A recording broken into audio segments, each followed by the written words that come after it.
Thank you. I now recognize the gentleman from Louisiana, Mr. Carter. 5 minutes of questions. Thank you, Mr. Chairman. Thank you, witnesses, for being here. I represent the New Orleans region where we welcome partnership. We do not welcome occupation.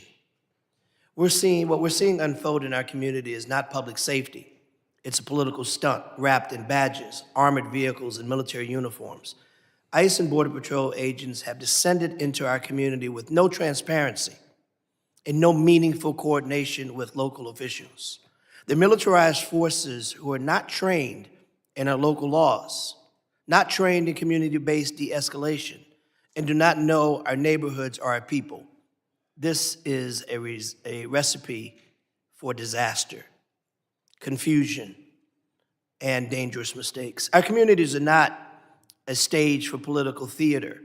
If this administration wants to partner, then act like it. Share the plan, respect local law, and work with us, not around us.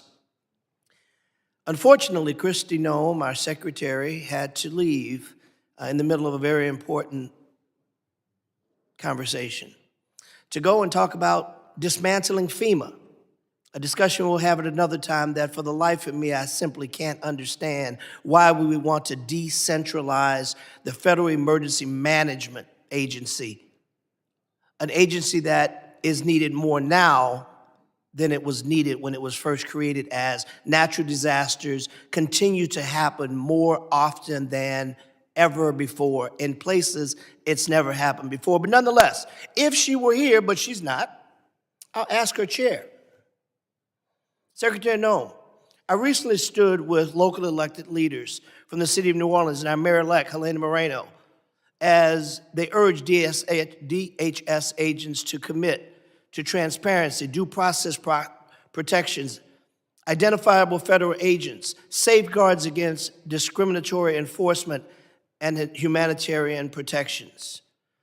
I would ask her if she were here, but she isn't. Ma'am, will you commit your department to uphold these values during the current operation in Louisiana? Apparently they aren't doing that, but because I know both of you are capable of answering this question and are in fact civil servants that have demonstrated in your career that you do understand transparency, that you do understand the Constitution. So I'll ask you the question, do you think this request from our mayor-elect in New Orleans is a reasonable one? Is it reasonable to ask that agents commit to transparency, due process protections, identifiable agents, and safeguards against discriminatory enforcements? Yes or no? Do you think that's a reasonable ask? Yes or no? Is that reasonable? Sounds reasonable, yeah. Thank you. Do you think it's reasonable, sir? Sounds reasonable. Thank you. Secretary Noem, the masked officers you sent into the streets of New Orleans are attempting to arrest and abduct and detain anyone that looks like a migrant. I got to ask the question, what does a migrant look like? Do you know what a migrant looks like, sir? Yes?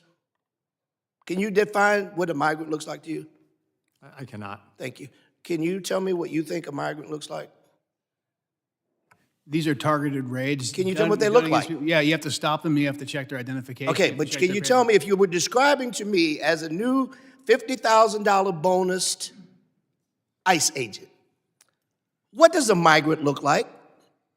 You would stop and you would ask them for ID, and No. you'd be on an intelligence-driven operation, which is what these ICE raids are. They're intelligence. But if you were to say a guy's wearing a red shirt, you would say the guy's wearing a red shirt and a purple baseball hat.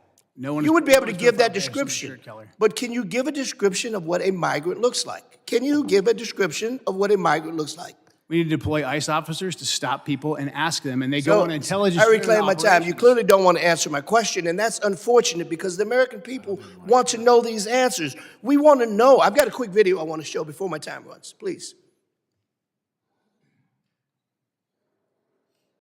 Look at this. This is a stunning video from Louisiana. You hear that woman cry out. She's a 23-year-old running down the street away from the masked agents who are chasing her, repeating that she is a U.S.-born citizen, saying, Stop. This is a United States citizen who's running away from ICE agents who, when she gets to her house and her husband comes out, they stop the chase. They clearly weren't chasing her for that. They appear to have been doing something nefarious. You know why we can't tell the difference? Because they wear masks and they don't identify Gentleman's time's themselves expired. as agents. Gentleman's time's That's a expired. problem, Mr. Gentleman's time's expired. I yield. recognize the gentleman from Tennessee, Mr. Van Epps, for 5